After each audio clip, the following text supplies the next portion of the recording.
अस्सलाम वालेकुम, आप देख रहे हैं अलग खबर। मैं हूं अली सरबर। वज़ीर-ए-आज़म इमरान खान साहब ने कहा है कि सिंध हुकूमत ने ज़ख़ीरा अंदोज़ माफिया के खिलाफ कोई कार्रवाई अब तक नहीं की है। कराची में महंगाई के इशारिये सबसे ज़्यादा हैं, जबकि मरीम नवाज़ आखिर किस हैसियत से हुकूमती मीडिया सेल चला रही थीं। आज उन्होंने दोनों पार्टीज़ के हवाले से तनकीद की है, ख़ासतौर पर सिंध हुकूमत की कारकर्दगी पर आज सवाल उठाया है उन्होंने कि सिंध हुकूमत ने ज़ख़ीरा अंदोज़ माफिया के खिलाफ कोई कार्रवाई नहीं की। क्योंकि इससे पहले हम ये भी देख रहे हैं कि वफाकी हुकूमत के हवाले से जब भी बात की जाती है तो इमरान खान साहब खुद ही फरमाते हैं कि जी माफियाज का मुझे सामना है, और उन माफियाज के खिलाफ कार्रवाई अभी तक तो नहीं की इस गवर्नमेंट ने। और जो माफियाज की बात की जाती है तो उनकी पार्टी के बेशतर वज़रा का नाम आता है।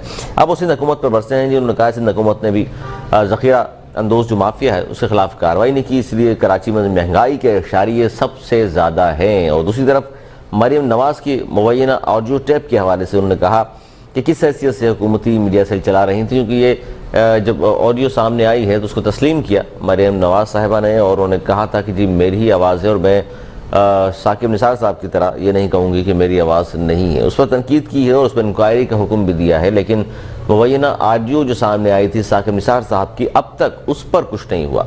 सिंध हुकूमत पर गर्जे बरसे हैं, जिसके बिलावल भुट्टो ज़रदारी साहब ने कहा है कि महंगी बिजली महंगा पेट्रोल PTI IMF डील के ये तोहफे हैं। क्योंकि PTI जब से गवर्नमेंट में आई है उससे पहले तो कहा था कि हम जाना नहीं चाहते IMF के पास न सिर्फ गए हैं बल्कि जो माहिदे किए हैं IMF के साथ वो सामने नहीं ला रहे। और इन माहिदों की जब भी किस्त आनी होती है उससे पहले हम देखते हैं कि हर चीज़ की कीमतें बहुत ऊपर चली जाती हैं। इसका मतलब IMF के कहने पर महंगाई में मुसलसल इजाफा किया जा रहा है। और अब जो नया माहिदा हुआ है उसी हवाले से बिलावल भुट्टो ज़रदारी साहब ने भी कहा है कि महंगी बिजली महंगा पेट्रोल ये सब तोहफे हैं IMF के, जो डील की है PTI ने। इसके अलावा उन्होंने कहा जी हुकूमती नाअहली से अफरा तफरी सिलेक्टेड का हर काम अजाब हो चुका है आवाम पर। वो कह रहे हैं मुल्क में अफरा तफरी है, वो वजह उसकी यही है, इस गवर्नमेंट की नाअहली है, जिसकी वजह से ये गवर्नमेंट जो है और आवाम पर अब अजाब की तरह मुसल्लत है। महंगाई, गुर्बत, बेरोज़गारी और नया पाकिस्तान, इन तमाम चीज़ों की अगर हम बात करते हैं तो सिर्फ यही बात होती है कि जी 3.5 साल ही हुए हैं अब तक, और 1.5 साल हमारे साथ मौजूद है, और 1.5 साल अभी हमारे पास मौजूद है। और आप देखिएगा कि इसमें क्या कुछ होगा, नया पाकिस्तान भी बन जाएगा, और रियासत मदीना के जो नारे और दावे वादे किए गए हैं उस पर भी अमल दरामद हो जाएगा। लेकिन जो 3.5 साल में नहीं हुआ तो अवाम हक बजाने पे कहने पर कि जो 3.5 साल में आपने कुछ नहीं किया तो 1.5 साल में ऐसा क्या हो जाएगा। क्योंकि 6-7 माह आपके पास बाकी हैं, उसके बाद आखिरी साल इलेक्शन का साल होगा, उसमें और कैंपेन शुरू हो जाएगी, तमाम चीज़ें। और इस हवाले से भी इमरान खान साहब ने अब कहा कि अवामी राब्ता मुहिम और आवाम के दरमियान मैं खुद जाऊंगा, क्योंकि उनकी अपनी जो कारकर्दगी है, उनकी जो टीम है उनकी कारकर्दगी है, उससे यकीनन वो नाखुश हैं, जिसके बाद उन्होंने ये बात की है। इमरान खान के झूठे वादों का महल ज़मीन बोस हो चुका है, ये कहना है PSP के सरबराह मुस्तफ़ा कमाल साहब का। इसके अलावा शेरी रहमान साहब ने भी कहा है हुकूमत ने मुल्क के मजमूई कर्जों में 70% इजाफा किया है। इस पर बहुत ज़्यादा बात हो रही है, इसी पे बात कर रहा हूँ। हमारे साथ माहिर माशी उमूर फारूक डाडी साहब भी मौजूद हैं, और फिर दीगर रहनुमाओं से भी हम पूछेंगे कि जनाब ये सब कुछ जो हो रहा है इसमें कितना कसूर गवर्नमेंट का है और कितना कसूर इनसे पहले जिनकी हुकूमतें थीं गुज़िश्ता अदवार में, तो उनका कितना कसूर है। फारूक डाडी साहब बहुत शुक्रिया। हुकूमत ने मुल्क के मजमूई कर्जों में 70% इजाफा किया है, ये शेरी रहमान साहिबा फरमा रही हैं, और ये हकीकत भी है। सर आप किस तरह देखते हैं, आप इन तमाम चीज़ों को बड़े करीब से देखा हुआ है आपने, समझते भी हैं, तो ये अब बार बार जो बात कर रहे हैं जी IMF के पास गवर्नमेंट गई, और IMF के पास जब भी किस्त आनी होती है उससे पहले हम देखते हैं कि जनाब महंगाई में इजाफा हो जाता है। देखेंगे जो शेरी रहमान साहिबा कह रही हैं कि इतना फीसद 70% इन्होंने कर्जा लिया है, तो जब इन्होंने 2008 में पीपल्स पार्टी की गवर्नमेंट ने, हेलो जी आवाज़ आ रही है आपकी? हाँ, पीपल्स पार्टी की गवर्नमेंट ने जब 2008 में मुशर्रफ से चार्ज लिया तो उस वक्त हमारा कर्जा कुल था $34 अरब का, ठीक है ना। और ये दो हुकूमतों ने, मैं पहले भी कई बार ये बात कह चुका हूँ कि हेलो जी आवाज़ आ रही है सर, आपकी आवाज़ आ रही है, कंटिन्यू कीजिए। और ये दोनों हुकूमतों ने मिल के 2008 में से लेके 2018 तक इन्होंने $60 अरब IMF और वर्ल्ड बैंक से तो लिए ही लिए, लेकिन साथ साथ इन्होंने स्टेट बैंक से नोटें भी छापना शुरू की, ठीक है ना। ये सिस्टम ज़रीफी जो इन्होंने की है। और मुझे ये बताएं कि इन लोगों ने प्रोजेक्ट क्या किए।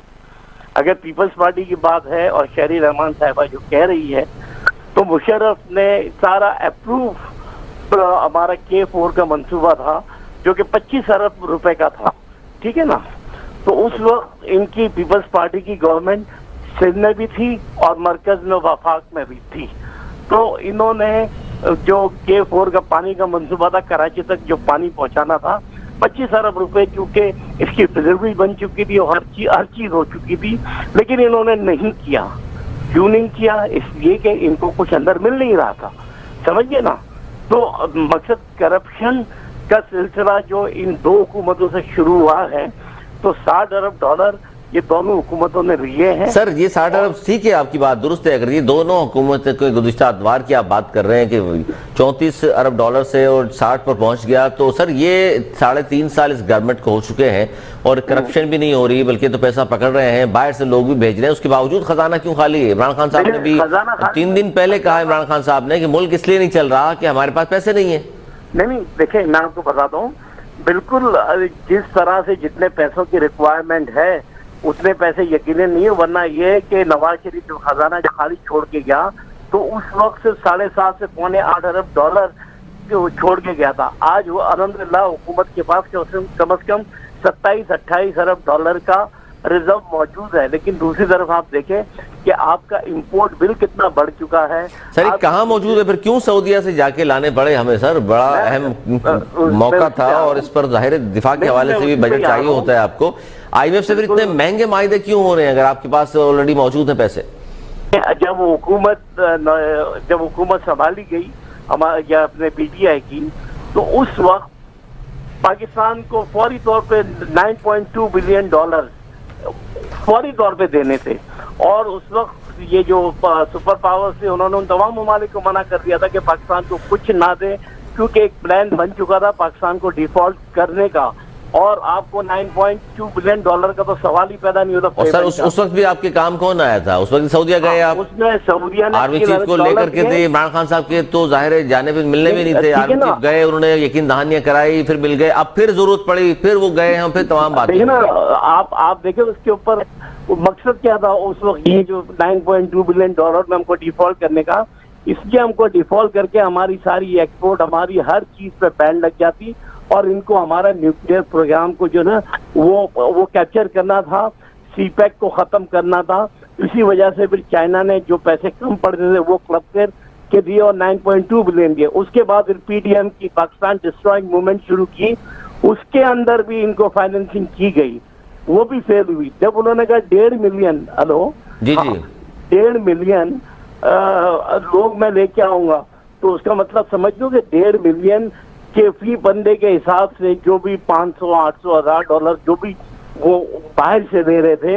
लेकिन सर ये तो इल्जाम है ना, ये तो डाडी साहब, इस तरह के तो इल्जामात है ना कि अच्छा अपोजिशन जो है वो बाहर से पैसे ले रही थी, तो खान साहब के जो धरने थे उस जमाने में वो भी फंडेड थे, वो कहाँ से पैसा आ रहा था? वो भी जाहिर है फिर बड़ी दूर निकल जाएगी बात। तो मैं चाहता हूँ कि इसमें मैं वापस आता हूँ सर, मैं इससे वापस भी आ रहा हूँ। मैं चाहता हूँ कि हुकूमती इत्तेहादियों से भी पूछ लूँ कि मुल्क की जो सूरत हाल है वो तमाम चीजें देखते हुए भी हुकूमती इत्तेहादी वोट भी दे रहे हैं, उसके बाद फिर कहते हैं जी कि हमें कुछ मिल भी नहीं रहा, हमारे काम भी नहीं हो रहे। और यही हम बात करते हैं बार बार कि GDA वालों से भी, MQM से भी, MQM के सीनियर रहनुमा हमारे साथ मौजूद हैं, फयाज कायम खानी साहब। बहुत शुक्रिया फयाज कायम खानी साहब, वक्त दिया आपने। फयाज कायम खानी साहब, इस वक्त जाहिर है फिर हम ये बात कर रहे हैं कि जनाब देख लीजिए महंगाई, गुर्बत, बेरोजगारी में बहुत ज़्यादा इजाफा हो चुका है। और कराची के हवाले से जाहिर है सिंध गवर्नमेंट पर आप भी तनकीद करते हैं और लोग भी करते हैं, लेकिन वफाकी गवर्नमेंट की कारकर्दगी तो आपके खुद सरबराह कह चुके हैं कि जी इस काबिल नहीं है कि हम जा सके अपने वोटर सपोर्टर के पास और बता सकें। तो अब क्या होगा? मजीद कितने अरसे मजीद आप इस गवर्नमेंट में बैठे रहेंगे? अली भाई, बात यह है कि आम महंगाई के ऊपर से जोर आए नहीं है, ठीक है। महंगाई को ना डिफेंड किया जा सकता है। इस वक्त जो महंगाई का बुरहान और जो इस वक्त खड़ा हुआ है, ये हुकूमत के लिए, वफाकी हुकूमत के लिए भी कुछ अच्छा शगुन नहीं है। मेरी आवाज आ रही है आपको? जी जी बिल्कुल, हेलो, बिल्कुल आवाज आ रही है आपकी। अच्छा, दूसरी बात ये है कि एक आम आदमी की सोच से मैं बात करता हूँ। एक आम आदमी को इन गोरख आजाद और शुमार के गोरख धंधे से कोई मतलब नहीं है। आम आदमी को इससे कोई मतलब नहीं है कि आपके रिजर्व कितने हैं। आम आदमी को कोई मतलब नहीं है आपका करंट अकाउंट डेफिसिट क्या है। आम आदमी को कोई मतलब नहीं है इसमें, इससे कि इस वक्त आपका जो है इंपोर्ट क्या है और एक्सपोर्ट क्या है और आपका क्या आम आदमी का मसला सर वो कहते हैं आटा चीनी दाल हमें सस्ता मिल रहा हो, बस वो इसको देखते हैं। बस आम आदमी का मसला ये है, आम आदमी इन आजादो शुमार के गोरख धंधे से कुछ लेना देना नहीं। अच्छा, वो आम आदमी जिनकी बात कर रहे हैं आप, फयाज कायम खानी साहब, और हम भी जिन आम आदमियों की बात कर रहे हैं वो आपकी पार्टी में भी होंगे, आपके वोटर सपोर्टर भी यकीनन है, तो वो नहीं पूछते आप लोग? 90% वही 100% वही लोग हैं। तो सर आप फिर ये तमाम चीजों को किस तरह फेस कर रहे हैं? आपसे नहीं पूछते आपके वोटर सपोर्टर की महंगाई कहाँ चली गई, हर चीज की दुगनी और 300-300 गुना कीमतें बढ़ गई हैं, आप 2 वजारतें लेके खामोशी इख्तियार कर लिया आपने? नहीं, हमारे पास 2 वजारतें नहीं है, हमारे पास एक वजारत है। तो फरूक नसीम साहब कौन है सर? आपकी पार्टी से ताल्लुक नहीं है? नहीं, फरूक नसीम हमारी पार्टी के सेनेटर जरूर है, लेकिन फरूक नसीम जो है वो एमक्यूएम के कोटे के ऊपर वजीर नहीं है। सर ये कौन सी अजीब सी कहानी सर आप लोग सुनाते हैं कि 2 वजारतें, एक फरूक नसीम साहब जो है वो हमारी पार्टी के जरूर है वजारत, लेकिन हमारे कोटे में नहीं है। ये किसके कोटे में सर? वो नहीं है, ये वो वजीर आजम साहब की जाती ख्वाहिश के ऊपर वजीर बने हुए वो। अच्छा, और ये हमारे लिए अगर इस पहलू से भी सोचे तो हमारे लिए भी फख्र की बात है कि एक पार्टी जिसकी वफाकी हुकूमत है उसको हमारे जैसे छोटी सी पार्टी के एक सेनेटर की जरूरत पड़ी। काबिलियत का सवाल भी आता है इस वक्त काबिलियत पर ये बात। अच्छा, वो पार्टी में तो है ना सर, आपकी बात तो मानते हैं नहीं मानते? बिल्कुल हमारे सेनेटर है, क्यों नहीं मानते हैं? हमारे सेनेटर नहीं सेनेटर साहब भी मानते हैं आपकी पार्टी को, नहीं मानते? बिल्कुल मानते हैं, हमारे सेनेटर कैसे इनकार करेंगे? क्योंकि खालिद मकबूल सिद्दीकी साहब ने जब वजारत छोड़ी तो उन्होंने मना कर दिया था छोड़ने से। जी हमने उनसे कहा भी नहीं है, आपके पास इत्तला नहीं है क्योंकि वो वजीर हमारे कोटे में नहीं है। और जहां तक बात सर कोटे पे तो आप खेलते आ रहे हैं ना, आपकी पार्टी बनी कोटे सिस्टम पे थी, वो सब भूल गए आप, अब तो कोटा खुद ले लेते हैं आप, और वो कहते हैं हमारा कोटा नहीं किसी और कोटे में है। अब बात आ जाती है कि वफाकी हुकूमत का जो किरदार महंगाई के हवाले से, उसमें कुछ चीजें ऐसी हैं जिसमें हम पॉइंट आउट करते रहते हैं, और हमने पेट्रोलियम की जो कीमतें बढ़ाई जाती हैं इसमें हम हमेशा मजम्मत करते हैं और हमेशा गवर्नमेंट को कहते भी रहते हैं। तो ये आप ये बताइए, आप तशवीश का इजहार करते हैं कायम खानी साहब, तशवीश का इजहार करती है आपकी पार्टी, मजम्मत करती है और उसी तनख्वाह में खामोश होकर बैठ जाती है। सर ये मजम्मत करने से, तशवीश का इजहार करने से कीमतें कम हो जाएंगी या आप समझते हैं लोगों की जिंदगी बेहतर हो जाएगी? नहीं अली भाई, जहाँ तक जितना हमारा किरदार है, आप जानते हैं कि जितना हमारा किरदार है इस वक्त वफाकी हुकूमत में, उतना हम जरूर बात करते हैं, बल्कि उससे ज्यादा बात करते हैं। सर आपके पास सर गवर्नमेंट आपकी वजह से है, आपके 7 वोट ना हो तो गवर्नमेंट नीचे आ जाएगी। नहीं, अगर इसका और भी आप अगर थोड़ा तजिया करें तो अपोजिशन के भी कुछ लोग जो है ना वो अंदरूनी खाना गवर्नमेंट से मिले हुए और सेनेट का इलेक्शन हो, ये हालिया ये 33-34 बिल पास करने हो, तो आप बिल्कुल हमने कलीदी किरदार अदा किया था जिस वक्त हुकूमत बनी थी, इसमें कोई शक नहीं है, कोई दो राय भी नहीं है। लेकिन इस वक्त ये है कि हुकूमत के ऊपर इस तरह का प्रेशर डाल देना, और मैं भी पॉसिबल है कि जी के हम अपना वजन भी घटा दें इसमें, लेकिन बात जो हो रही है ठीक है मैं समझ गया हूँ कि वजन तो जाहिर है आप कह रहे हैं घटा लें, वजन अब सर रह कितना गया है ये तो आप बेहतर जानते हैं। अच्छा, इसमें मैं वापस आता हूँ आपके फारूक रानी साहब, क्या कहेंगे कि एक तरफ हम बात कर रहे हैं बिजली महंगी, पेट्रोल महंगा, और बिलावल भुट्टो जरदारी साहब कह रहे हैं ये इसलिए हुआ है कि ये IMF के साथ जो डील हुई है उनके कहने पे सब कुछ होता है। तो सर IMF के पास गवर्नमेंट ने पहले तो जाने से इनकार किया, चले ही गए, उसके बाद फिर माहिदा सामने लेके नहीं आ रहे हैं कि जी क्या कुछ माहिदे में मौजूद है जिसकी वजह से आवाम को कब तक भुगतना पड़ेगा, इस तमाम चीजें महंगी मिलती रहेंगी, जीना मुश्किल हो गया लोगों का। बिलावल भुट्टो, बिलावल जरदारी जो है वो तो उनको जो लिख के दिया जाता है वही बोलते हैं, और शीशे के घर में बैठ के पत्थर ना मारे, उनको कहे कि इनकी वजह से जो महंगाई का तूफान शुरू हुआ था, आपको याद होगा कराची इलेक्ट्रिक को जब प्राइवेट किया गया था KESC को, तो उस वक्त जो है उसमें एक शिक थी कि 7 साल तक इसको आप नर्क को, टैरिफ को बढ़ा नहीं सकते हैं। तो जरदारी साहब ने उसको दोबारा रिवाइज किया और उस शिक को हटा दी और उनको इजाजत दे दी कि आप इसके टैरिफ बढ़ा सकते हैं, ठीक है ना। ये सिलसिले तो सारे इन्होंने शुरू किए हुए हैं। ये क्या कहते हैं, फालूदे वाले के अकाउंट में से पैसे, मकसद नौकरों के अकाउंटों से पैसे। सर ये तो ठीक है, ये तो पैसे, ये इल्जामात है ना सर, ये साबित तो नहीं हो रहे। मसला तो यही चल रहा है कि इल्जाम बराए इल्जाम की सियासत हो रही है, अवामी मसाइल से सरफ नज़र किया जाता है। डॉक्टर सफ़वान मलिक साहब, बहुत शुक्रिया आपने ज्वाइन किया। डॉक्टर साहब, आज कहा मुस्तफा कमाल साहब ने भी, इमरान खान के झूठे वादों का महल ज़मीन बोस हो चुका, तो आप भी मायूस हैं इंतहाई के वज़ीर-ए-आज़म साहब कुछ नहीं कर सके 3.5 साल में? बिस्मिल्लाहिर्रहमानिर्रहीम। अली भाई, बिल्कुल मुस्तफा भाई ने आज अपनी प्रेस कॉन्फ्रेंस में बिल्कुल इस चीज को कैटेगोरिकली कहा कि भाई इमरान खान साहब ने जो है वो बिल्कुल कराची वालों की, सिंध वालों की और पाकिस्तान वालों की जो होप्स थी, जो उम्मीदें थी, उन पर पानी फेर दिया। अब जो वक्त, जो परफॉर्मेंस का था वो गुजर चुका है। लोग, जो कॉमन मैन है, वो सफर कर रहा है। एक आम आदमी आज भी अपने बुनियादी मसाइल में घिरा हुआ है। और मजाइका खेज इसमें बात यह है अली भाई कि इन तमाम मसाइल के बाद भी जहां पर लोगों के जख्मों पर मरहम रखना था, वहां आज भी उनके जख्मों पर नमक छिड़का जा रहा है। लोगों को आज भी इस तरह के इनके वजीर बयान देते हैं कि भाई 2 की जगह 1 रोटी खा लें, खाना खाना बंद कर दें, मीठा खाना बंद कर दें, जहर खाना बंद कर दें। या अल्लाह हौला वला कुव्वत, गजब खुदा का कि जो तकलीफ में जो लोग हैं, बजाय आप उनको फैसिलिटेट करने के, आपके बयानात आज भी ऐसी आते कि लोगों के तन बदन में आग लग जाए। इस पे डॉक्टर साहब मसला ये है कि गवर्नमेंट की तरफ से ये कहा जाता है, यही बात आज फारूक डाडी साहब भी फरमा रहे हैं कि जी देखिए, जो रिजर्व हैं आपके वो बढ़े चले जा रहे हैं, 26-27 हज़ार पे पहुंच गई है रिजर्व आपके, और कर्जा भी बढ़ रहा है, दूसरी तरफ महंगाई भी बढ़ रही है। हम इस बात पे खुश होते रहे कि खजाने में बहुत सारा पैसा आ गया है। सर बात तो वही है कि खजाने में पैसा आया तो अवाम को क्या फायदा उससे पहुंच रहा है?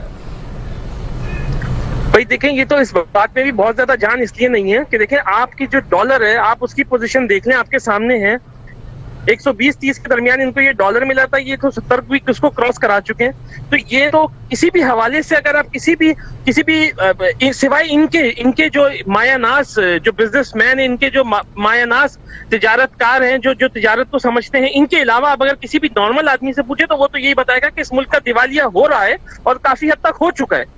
अच्छा, दिवालिया के करीब फारूक डाडी साहब, आप भी इस बात से तो मुत्तफिक हैं कि दिवालिया होने के करीब हो चुकी है, जो गवर्नमेंट पॉलिसीज की वजह से मुल्क दिवालिया होने के करीब है, क्योंकि जिस तरह की पॉलिसी दिवालिया की इब्तिदा की, इसकी इब्तिदा किन्होंने की? जब इनको 34 अरब डॉलर के ऊपर पाकिस्तान का कर्जा मिला था तो इन्होंने किया क्या है?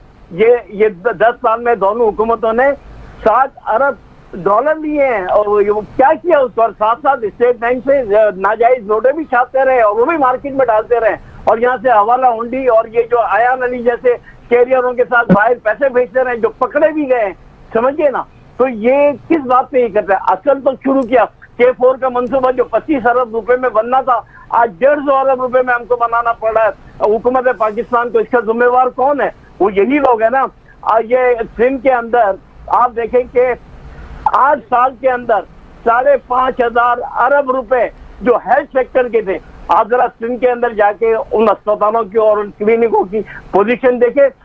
स्कूलों के डेस्क जो 3,000 रुपए का डेस्क नहीं, वो 29,000 रुपए का एक डेस्क। क्या ये कोई तमाशा बनाया हो? बेवकूफ समझा हुआ है।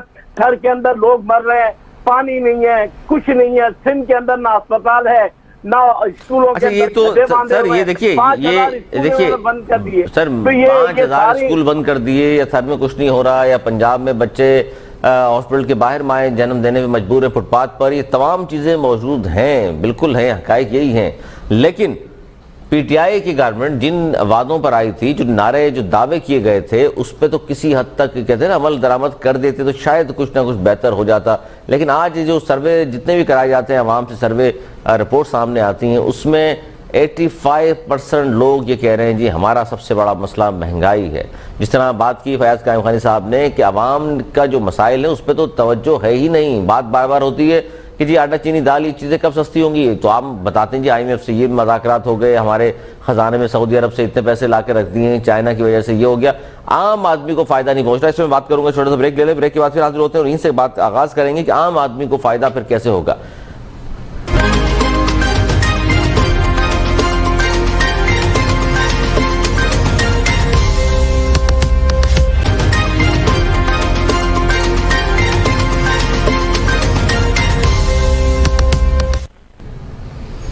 एक बार फिर खुश आमदीद। हम बात कर रहे थे कि आम आदमी के जो मसाइल हैं वो महंगी बिजली, महंगा पेट्रोल, सब्जी, आटा, चीनी, दाल ये महंगे मिलेंगे तो यही सबसे बड़ा इशू है कि ये सस्ते कैसे होंगे।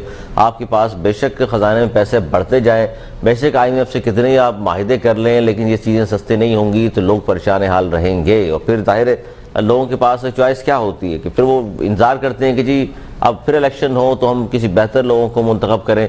लेकिन बहस इस बात पे होती है कि जी इस गवर्नमेंट तो बहुत सी काम कर रही है लेकिन उसके बावजूद महंगाई नीचे नहीं आ रही। फारूक डारी साहब, फिर होगा क्या? अगले तकरीबन कोई 1.5 साल इस गवर्नमेंट के पास मौजूद है, आपको लगता है कि कुछ ऐसे इकदाम हो रहे हैं जिनकी वजह से अगले चंद महीनों में महंगाई कम हो जाएगी, ये प्राइसेस जो ऊपर चले गए सारे नीचे आ जाएंगे? देखिए, यकीनन होगी। आप आज देखेंगे अमेरिका का भी बयान आ गया कि ये जो तेल की कीमतें इतनी बढ़ गई है तो वो मार्केट में तेल डाल के और इसको नीचे लाने की कोशिश करेंगे। उसको तो आप दूर रखें। देखिए, पाकिस्तान में महंगाई की वजूहत और सूरत हाल जो है ना, एक तो आलमी महंगाई, करप्ट ब्यूरोक्रेसी, करप्ट अदालती निजाम और लालची ताजर, मक्कार सियासतदान। आलमी महंगाई जिसके असर पाकिस्तान में आ रहे हैं, तो इसकी सबसे बड़ी वजह ये है कि वहां से तो महंगाई है लेकिन हमारे यहाँ जो जखीरा अंदोज लोग हैं ना, जिन्होंने आप देखें ना लाखों बोरियां गोडाउनों में से निकल रही है, ये कहां से आ रही है? सर, किसके गोदाम से निकल रही हैं ये बात मैं पूछ लेता हूँ। मुनव्वर अली वसान साहब मौजूद हैं, पाकिस्तान पीपल्स पार्टी के सीनियर रहनुमा। मुनव्वर अली वसान साहब, ये बार बार बात होती है कि जी सिंध हुकूमत ने शायद गंदम की बोरियां छुपा ली हैं जिसकी वजह से महंगाई तो जाहिर है इस वक्त जो मसला है पूरे पाकिस्तान का है, लेकिन सिंध हुकूमत पर तनकीद होती है, क्या कहेंगे इस पर आप? सही में साईं जान ये होगा तो सिंध हुकूमत जो वफाक जिस काम में फेल हो जाती है वो सिंध हुकूमत पे ब्लेम लगाते हैं। मैं जैसे साईं ने बताया तो सिंध हुकूमत साईं के तमाम वो बोरियां छुपा रही है। सिंध हुकूमत क्यों छुपाएगी? आप देखो, सिंध हुकूमत की बात कर रहे हैं, महंगाई ये बढ़ा रहे हैं, अगर कंट्रोल करना है तो इनको करना है। अगर तेल हो गया 145 रुपया तो वो इनकी नाअहली है। अगर जैसे कि जहाँ गंदम का रेट हो गया है या चीनी का हो गया है या वीट का हो गया है तो इनकी नाअहली की वजह से हुआ है। ये अभी कह रहे हैं तेल जो है बड़े जो महंगाई कम होगी, कैसे महंगाई? कोई रिकॉर्ड है? इमरान खान ने जो चीज बढ़ाई है उसको कम किया है तो रेट में कभी कमी नहीं आई है, वो रेट वही रहेंगे और ये लोगों को दिखाने के लिए ये कम किया। अब मैं बताऊं, एक पहले मतलब क्या हुआ था, तेल इमरान खान ने 30 रुपया कम किया था और उसके बाद फिर जब कम किया था तो वो जो भी डिपो वाले पंप वाले वो स्ट्राइक की, उन्होंने रेट कम नहीं किया। इमरान खान से उनसे बंदूक से सेटिंग हुई, फिर वही रेट जो आवाम ने जो जितने महंगाई से दिया वही महंगा करके दिया, उन्होंने कम नहीं किया। कल भी यही बात हो रही थी, जो तेल की जो 2 दिन से पंप बंद कर रहे हैं वो यही रीजन है। तो वो तेल थोड़ा कम आएगा तो ये डिपो वालों का या पेट्रोल पंप वालों का जो ये खुद कमाते थे तो सही है, तो कम होता है तो चीखें करते हैं। इसका मतलब है ये मनोहर साहब, इसका मतलब है आप ये कह रहे हैं कि गवर्नमेंट की मिली भगत से सारा काम हो रहा है? और क्या गवर्नमेंट की किसी, मैं नहीं कह रहा हूं, ये सिंध का पाकिस्तान का गरीब बच्चा हरी पटकेला वो कह रहा है। तो ये इमरान खान की गवर्नमेंट फेल हो चुकी है, उसकी सियासत उसकी बस की बात नहीं है। मैं तो यही एडवाइस दूंगा, तो अच्छा है तो उसका नाम था क्रिकेट में, इतना प्लेयर था, पूरी दुनिया में मशहूर था, अच्छा है तो कोई एकेडमी खोले और गरीब नौजवानों को क्रिकेट सिखाए तो वो कितनी कामयाबी होगी। ये सियासत करना ये इनका बस की बात इसकी बस की बात नहीं है। फयाज कायम खानी साहब, आप लोग हिस्सा है इस गवर्नमेंट का, इस गवर्नमेंट के बारे में जब भी लोग बात करते हैं तो आप लोग फील कीजिए कि ये आपकी बात भी हो रही होती है क्योंकि आप भी हिस्सा है इस चीज का। देखो, अगर आप डिस्कस करेंगे ना तो वफाकी हुकूमत हो या सूबाई हुकूमत हो, हमारे नजदीक दोनों जिम्मेदार है। मैं आपको साबित कर देता हूँ इस बात का, ठीक है। वफाकी हुकूमत इसलिए जिम्मेदार है कि अगर उसने चीनी कमीशन बनाया था तो उसकी रिपोर्ट पे अमल करती, उसने आटा कमीशन बनाया था तो उसकी रिपोर्ट पे अमल करती, उसने पेट्रोलियम कमीशन बनाया, देखिए मैं जो आपको बता रहा हूँ ना, पेट्रोलियम कमीशन बनाया था तो पेट्रोलियम कमीशन पे उसमें अमल करती।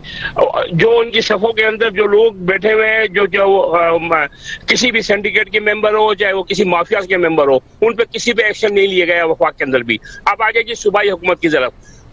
महंगाई बिल्कुल महंगाई है, ठीक है, लेकिन सूबाई हुकूमतें क्या करती है? सूबाई हमारी जो सूबाई हुकूमत है, प्राइस कंट्रोल किसकी जिम्मेदारी है?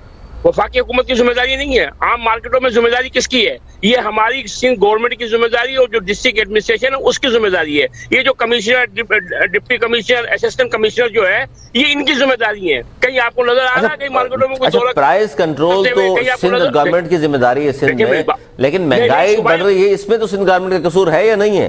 देखिए, ये दोनों पहलू हैं। आप सब्जी या रोजमर्रा की जो अशिया जो महंगी हुई है उनमें मुनाफाखोरों का भी अमल दखल है।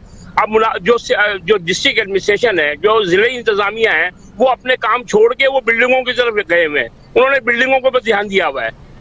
अब मनोहर मसान साहब, ये कहना कि जी गवर्नमेंट से तो कर रही है महंगाई के हवाले से काम, लेकिन सिंध गवर्नमेंट नहीं कर रही, जखीरा अंदोज जो है उन या जो रेट बढ़ा देते हैं उनके हवाले से कमिश्नर, डिप्टी कमिश्नर काम नहीं कर रहे। दौरे हो रहे हैं मार्केटों में, दौरे कहाँ हो रहे हैं?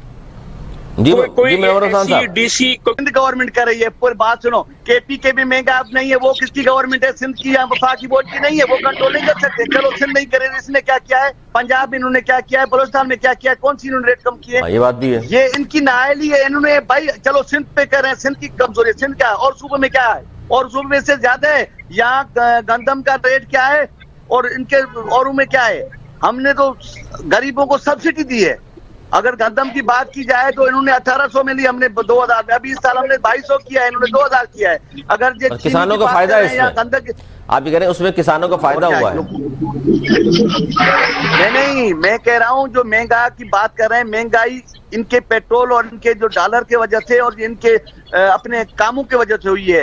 अगर ये कह रहे हैं सिंध गवर्नमेंट की नाअहली है, प्राइस कंट्रोल सिंध गवर्नमेंट है। अगर सिंध गवर्नमेंट महंगा होती और सूबों में कम होती तो सिंध गवर्नमेंट में कहता इन्वॉल्व है। अगर केपी में वही महंगा सिंध से ज्यादा है, पंजाब में वही है, बलोचिस्तान में वही, वो किसका कसूर है? वो किसका कसूर है? ये तो डॉक्टर साहब क्या कहेंगे इस पर आप? ये तो जो आज बात कर रहे थे मुस्तफा कमाल साहब कि इमरान खान के झूठों वादों का महल जो है जमीन बोस हो चुका, तो क्या आपकी पार्टी किस तरह देख रही है कि क्या हल क्या है इन तमाम चीजों का? इस गवर्नमेंट को 5 साल पूरे करने दिए जाएं या आप लोग जिस तरह निकले थे सड़कों पर एहतजाज करने, आप उसी को कंटिन्यू करेंगे? अच्छा अली भाई, देखें इसको अब दो तरफ से ना ये बहुत सारी बातें हो गई, तो मैं जरा सा इसको अपना एक पॉइंट ऑफ व्यू देके इसको जरा कंक्लूड करना चाहता हूँ। एक तो देखिए, सबसे पहले इन्होंने बात की एमक्यूएम की, तो भाई एमक्यूएम तो देखें इस हुकूमत की इत्तेहादी है ना। अगर ये वफाक में नुक्स बता रहे हैं तो फिर ये तो इनका बनता नहीं है कि फिर ये वफाकी हुकूमत के साथ बैठे। पहले तो ये समझना चाहिए ना कि ये वफाकी हुकूमत के साथ बैठे भी, उसके साथ प्रोटोकॉल्स और उसके साथ वजारतें भी लें और चीजें भी सारी इंजॉय करें, और उसके बाद बैठ के उसको क्रिटिसाइज भी कर रहे हैं भैया बैठ के। तो ऐसा तो नहीं हो सकता मीठा मीठा हवा कड़वा कड़वा थू थू। तो इनको ये समझना चाहिए कि ये जितने भी वफाक के जितने फेलियर्स हैं, इन सब का हिस्सेदार एमक्यूएम भी बराह रास्त है। पहले तो ये एमक्यूएम से रिलेटेड मैंने कहा मैं क्लियर करूं। दूसरी बात ये कि भाई पाकिस्तान पीपल्स पार्टी भी अभी कारकर्दगी की बात करने की पोजीशन में इसलिए नहीं है कि इन 13 सालों में 10,242 अरब रुपए ये सूबे में खर्च कर चुके हैं, और आज इस सूबे में लोग अपनी बुनियादी जरूरियात से महरूम हैं। हम सब इससे वाकिफ हैं कि अगर आप अस्पताल की बात करें, आप सेहत की बात करें, आप यहाँ पर एजुकेशन की बात करें, आप यहाँ पे सोशल सिक्योरिटी की बात करें, आप किसी चीज की बात करें, तो ये ऑल टुगेदर सिंध हुकूमत फेल हो चुकी है। तो ये अगर कारकर्दगी की बात करते हैं तो ये भी एक सवालिया निशान है। इस पे मेरे लीडर मेरे कायद सैयद मुस्तफा कमाल भाई ने इस चीज को कैटेगोरिकली कहा है कि भाई 13 सालों के जो सारा कबाड़ा सिंध में हुआ है, इसका सारा क्रेडिट पाकिस्तान पीपल्स पार्टी को जाता है। तो पाकिस्तान पीपल्स पार्टी किस मुंह से पीडीएम में खड़े होकर ये कह सकती है कि भाई हमें हुकूमत में वापस लाया जाए या हमें इस बस का ड्राइवर बनाया जाए तो हम चीजों को चला लेंगे? तो भाई आपके पास 13 साल से तो चीजें थी, आप कुछ भी नहीं चला सके, आप चीजों को बेहतर तरीके से परफॉर्म नहीं कर सके। लेकिन डॉक्टर साहब इसमें मसला ये है डॉक्टर साहब कि आप जो तनकीद कर रहे हैं पीपल्स पार्टी पर, वो ये फिर सामने से जवाब यही आता है कि जी देख लीजिए थर्ड गवर्नमेंट है हमारी, तीसरी मरतबा हम आ गए हैं, हमें लोग वोट देते हैं, हमारी सीटें आती हैं, आसानी से हुकूमत बना लेते हैं, 100 सीटें हैं इनके पास। अब इसका क्या फिर पैमाना है? अवाम का पैमाना क्या होता है कि पसंद नापसंद का वोट के जरिए गवर्नमेंट आ जाती है? अच्छा, मैं आपको अगर इसको 1 मिनट में इसको मैं आपको समझा दूं ना कि देखिए, ये अगर इस सीटों को ये आप इस तरह समझें कि ये आज अर्बन सिंध और रूरल सिंध की जो सही पॉपुलेशन, अगर मैं इस मुतनाज़ा मर्दमशुमारी को भी मैं मान लूं ना 1 सेकंड के लिए, तो भी 52% पॉपुलेशन अर्बन सिंध की है। तो अगर तो आप इस वक्त सेंसस सही करने जाएं तो 60% would be urban Sindh and 40% would be rural Sindh. तो ये जो वजीर आला जो आएगा वो सही वोटों से आएगा। पहले तो हमें ये समझने की जरूरत है, क्योंकि इन्होंने नंबरिंग इस तरह की हुई है, तो जाहिर सी बात है कि वो कम वोटों में भी ये डरा धमका के बदमाशी करके ये वोट लेकर आ जाते हैं। एक बात। दूसरी बात ये कि हमें भी पता है कि इंटीरियर सिंध में इलेक्शन किस तरह होते हैं और किस तरह वोट डलते हैं और किस तरह नताए जाते हैं और किसको धमकाया जाता है, किन लोगों को मिलाया जाता है और फिर किस तरह नताए जाते हैं। NA 249 तो बनाए रास्त मैं अपनी आंख से देख चुका हूँ अली भाई। तो अंदरूनी सिंध की आप बात कर रहे हैं, NA-249 तो कराची में ही है हुजूर। कराची में भी तो MQM और आपकी पार्टी दोनों हार गई, यहाँ पीपल्स पार्टी कामयाब हो गई। पूरे सिंध में हार गई है अगर उस दिन ये जो भाई बात कर रहा है, मैं बात आप अगर उस दिन NA-249 का दिन अगर आए तो सिंध में हेल्थ का क्या हाल है और सिंध में कौन से तरक्याती काम किए, मैं साइंस बताना चाहता हूँ आपको। NICVD किसने दी? हाँ, NICVD। और डॉक्टर साहब सुन ले, NICVD और क्या क्या बता रहे हैं। में ट्रांसप्लांट होते हैं लिवर के, वो कोई है? मैंने आपकी बारी में बात नहीं की थी, मुझे बात करने दें। और मुनव्वर साहब मुझे बात करने दें, मैंने आपकी बारी में बात नहीं की थी। आप कह रहे हैं मैंने आपकी बारी में बात नहीं की थी, आप मुझे मेरी बारी में बात करने दें। नहीं, मुनव्वर साहब आप अपनी बारी में बात करें। आपने नहीं, मैंने नहीं की मेरी बात। नहीं, मुनव्वर साहब अपनी बारी में बात करें, आप अपनी बारी में बात करें। मुनव्वर साहब आप अपनी बारी में बात करें, मैंने आपकी बारी में नहीं बोला था, मैंने आपकी बारी में बात नहीं की थी। नहीं, मुनव्वर साहब आपको अपनी बारी में बात करनी है, मैंने आपकी बारी में बात नहीं की थी। उसको निकाला है, ये नामुनासिब बात है, ये नामुनासिब बात है, ये नामुनासिब बात है। आपको अपनी बारी में बात करनी है। मुनव्वर साहब आप अपनी बारी में बात करें, मैं चाहता तो आपकी बारी में भी बात कर सकता था, मैंने आपकी बारी में बात नहीं की, मैं तामुल से सबकी बातें सुनता रहा। अच्छा, अभी जब मेरी बात है आप मुझे मेरी बात करने दें। जी कंप्लीट कीजिए। आपने बातें तो की ना, मैं आपकी बातों का जवाब, आपने कहा सिंध में क्या काम आप अपनी बारी में जवाब देना। मुनव्वर साहब आप अपनी बारी में जवाब दें, आप मेरी बारी में ना बात करें ना। मनोहर साहब आप इनका जवाब दे दीजिए। मनोहर साहब ने जवाब जो दिया है, उन्होंने कहा जी ट्रांसप्लांट देख लीजिए, NICVD, ये सारे काम जो है सिंध गवर्नमेंट के क्रेडिट पर आते हैं।